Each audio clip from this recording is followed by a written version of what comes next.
What's up, YouTube? Thomas O here.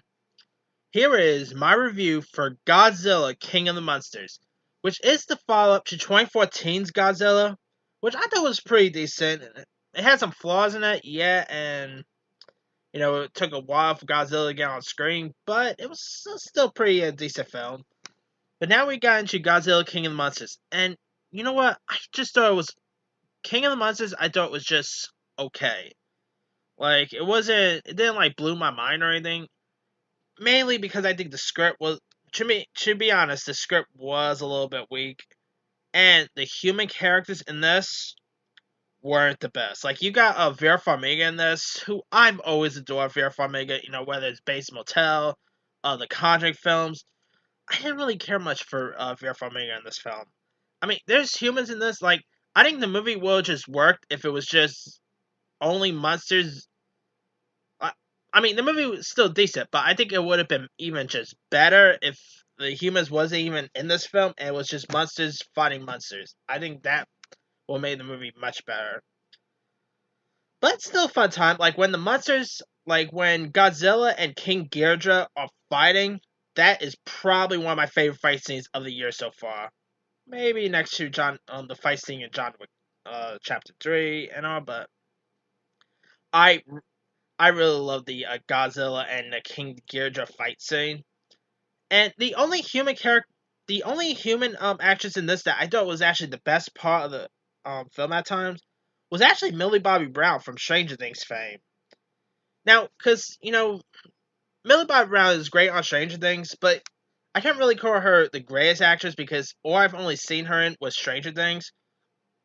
So I'm really curious to see what else she could do after, like, outside of Stranger Things. Like, I know she probably did like few UK like stuff from the UK and all, but I haven't really seen her in anything top notch other than Stranger Things. But I gotta say, once Stranger Things is over and all, that girl has a career. Like, I thought she was, to me, she was the best part of the whole film, and I believe her and Chinese actress Zhang, I think they're the only actresses, and I think Charles Dance is also returning for Godzilla versus Kong. So that should be interesting to see what Millie Bobby Brown will do in Kong. I think it's Kong versus Godzilla or Godzilla versus Kong. I can't remember the actual true title, but anyway. And this movie does set up the Kong versus Godzilla perfectly. Like, it has a really cool end credit scene. I'm not gonna go into details of the credit scene, but but actually stay once the credits are done rolling, stay towards the end because this has a end credit scene. Does not really have a post credit scene, so just to warn you. Like, there's a difference between a post credit scene and an end credit scene. The end credit scene will be like once the credits are done rolling and there is like a little special thing that happens towards the end of the credits. That's the end credit, and of course you guys know what post credit scene is, where there's like a scene before the credits start rolling. So I mean, I learned that from the Marvel films, But anyway, and Godzilla, like that, Godzilla looked huge. I mean, that's seriously a monster you would not want to mess with. I mean, this is probably the biggest Godzilla we've ever seen on screen. I mean, of course, the original Godzilla is the one in the 30s, 40s, and 50s. It was mainly a guy dressed in a Godzilla costume because they didn't have like special technologies that we have today.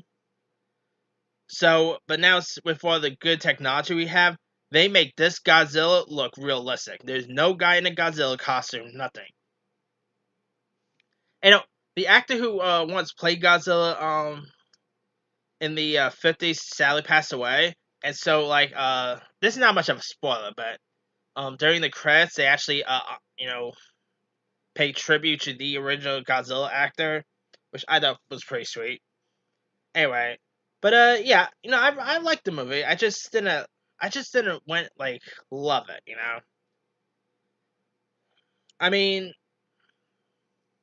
the first half was not the best, but when you get to kind of like with Venom, the movie when once Venom got to just Venom and Eddie Brock, the movie ended up working. But when Eddie Brock and Venom wasn't really together. The movie fell a little flat. That to me what I felt like with Godzilla King of the Monsters. Like I still enjoy it. Like it's not terrible or anything, but I just wish it was a little better, you know. But hopefully Godzilla versus King Kong will be a better film, and because I meant like I said, the humans in this wasn't all great. The villains, like the villain is played by Charles Dance.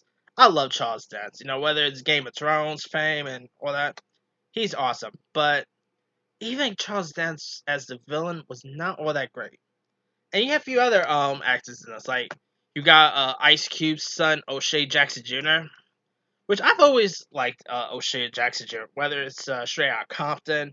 He was even good in that terrible Gerard Butler movie, Dan and Dave's. And he was pretty good in that Long Shot movie. Sad to say, he was wasted in this. Like, they really wasted that guy. I mean, Jackson's character didn't hardly do anything. And you have a few other people here. Like, you have Kyle Chandler as Vera Farmiga's ex-husband and Millie Bobby Brown's Madison's character's father. You also got Bradley Whitford here, who they kind of wasted a little. Sally Hawkins returned. You know, Charles Dance. Thomas Middleditch, for all you Silicon Valley fans, was in this. Aisha Hines, who's really great on 911. She was actually scene stealer in her parts. I thought she was pretty good. David Strathairn returned. Actually, you know what? I changed it. Out of all the other human characters besides Millie Bobby Brown, Ken Watanabe was actually really decent in this too. I mean, what a month for Ken Watanabe. First, he appeared in Detective Pikachu, and now Godzilla. This has got to be the coolest month for Ken Watanabe. Hey, who doesn't love Ken Watanabe? That dude's just awesome. I mean, I've always liked Ken Watanabe, and him in the Godzilla movies has been pretty decent. Like, actually, he's probably one of my between Godzilla and this one, he's probably my favorite human character throughout the whole films. I thought he's great in these Godzilla movies. But yeah, there you have it. I mean, like I said, it was a good movie, just not over the top good, you know. But it was still fun. When I go to these movies, I don't expect Shakespeare, you know. I expect to have a good time, and that's what they brought us, is a good time in the movies. And after seeing this, this movie actually made me more pumped for Godzilla vs. Kong, which comes out in March. So yeah, definitely give this movie a shot. I think you'll have fun with it. And but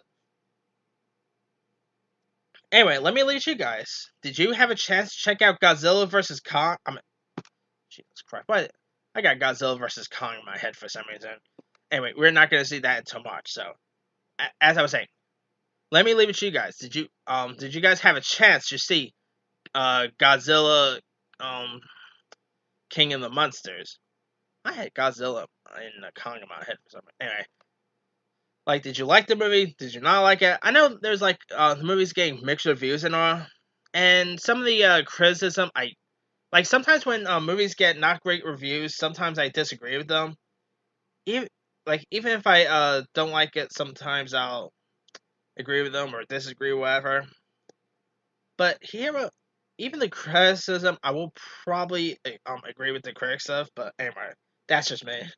But yeah, drop your comments if you had a chance to check out Godzilla yet. You know, don't forget to like, subscribe, hit that bell for more notifications. This here is Thomas L. signing off.